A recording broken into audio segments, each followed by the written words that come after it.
I'm Rantasmo, and badasses need more gay. Homophobia sucks. It sucks real bad. But right next door to homophobia is a similar problem that exists even within the gay community.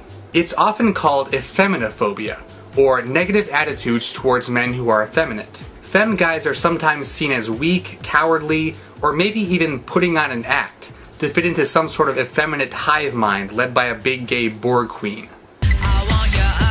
This attitude exists in cinema too. Some of the earliest images of homosexuality we saw in movies came in the form of the sissy, a flamboyant feminine character whom many would call an offensive stereotype. The problem is that some stereotypes have a grain of truth. In fighting against the stereotype of flamboyant femme gay men, we tend to minimize the flamboyant femme men who actually exist in real life, and deserve as much positive representation as anyone else. So in creating an effeminate character, how do we decide what's acceptable, what's believable, and what's a stereotype? I'd like to address this problem by shining a spotlight on a different sort of femme character.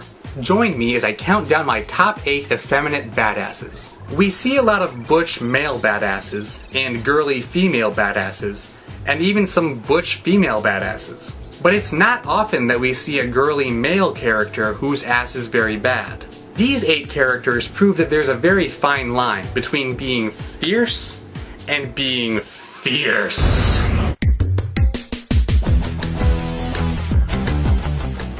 Number 8. Paul Smecker from Boondock Saints. Is this movie good? I honestly don't know anymore. It's such a parody of itself that it's sort of beyond any value one could assign to it. One thing it does show is that not all badasses have to be brawny. Some use their brains instead, like gay forensic mastermind Paul Smecker. Smecker's not exactly the nicest guy, but he's about the closest we get to a moral center in this story of vigilante justice. Also, this happens? I just don't know. Smecker's a fun, capable character, and he definitely belongs on this list, but I think I'm just gonna give him the lowest slot and be done with it. Number 7. Ra from Stargate. Some would argue that this character is actually an example of demonizing queerness and androgyny, by having this sinister, inhuman monster be played by Jay Davidson, the same gender-bending actor who starred in The Crying Game. This may be a fair point, but director Roland Emmerich is known to be a fan of the peen himself. And Ra always struck me as one of the more interesting characters in this movie, maybe because we know so little about him. What made this malevolent cosmic entity decide to take the form of an Egyptian twink with an army of beefy, bare-midriffed bodyguards? Is there a reason his eyes and voice do that, or is it just to be scary? I say a badass villain is still badass, and Ra manages to make bad look so pretty. Numbers 6 and 5. Light and Elle from Death Note. 2 more characters who prefer to flex their minds rather than their muscles. One's a righteous killer with a magical notebook. One's an eccentric but brilliant detective with incredibly poor posture. But both definitely come across as a bit fey. This is pretty typical in a lot of anime, at least in terms of art style that makes all the guys look about as manly as Gem and the Holograms. But these dudes just aren't as interested in any of the female characters as they are in each other, and making their hair look excellent. Number 4. Cloud from Final Fantasy VII. Cloud's actually pretty masculine by JRPG standards. Japan does love them some protagonists with spiky frosted tips, don't they?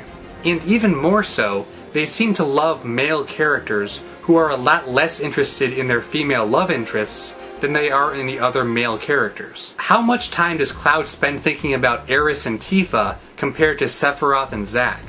And depending on whether you play your cards right, Barret.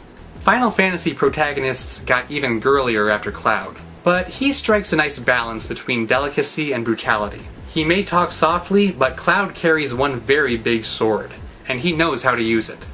Number 3. Lafayette from True Blood. Okay, first of all, way to totally steal my look. Everyone knows I've been wearing do-rags and eyeshadow since way before True Blood. Lafayette's been through a lot, and he doesn't exactly stand much chance against vampires and other supernaturals. But when it comes to humans, he takes exactly zero crap from anybody, especially those who insult his burger making abilities. You come in my house, you gonna eat my food the way I f***ing make it!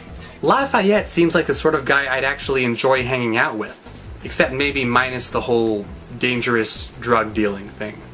Number 2. Captain Jack Sparrow from Pirates of the Caribbean. How many other lead characters in an action movie have you seen wearing this much eyeliner? Apparently, Disney wasn't happy with Johnny Depp's performance at first. They weren't sure whether he was supposed to be gay, drunk, or utterly insane.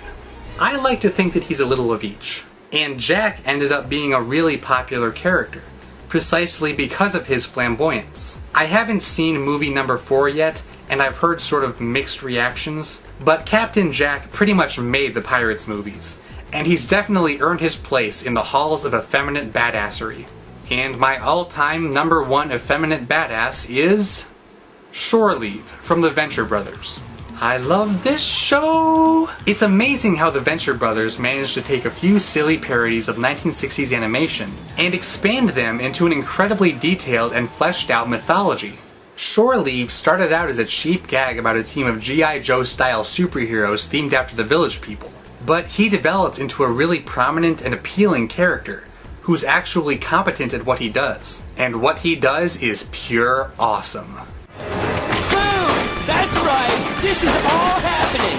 Cannot change the channel now! He really does exemplify the ultimate femme badass. And as silly as this show is, I think he's the sort of role model that nerdy femme guys can actually look up to. I leave you with an honorable mention who didn't make the cut on account of his not being fictional. I give you Ninja Chris Colfer.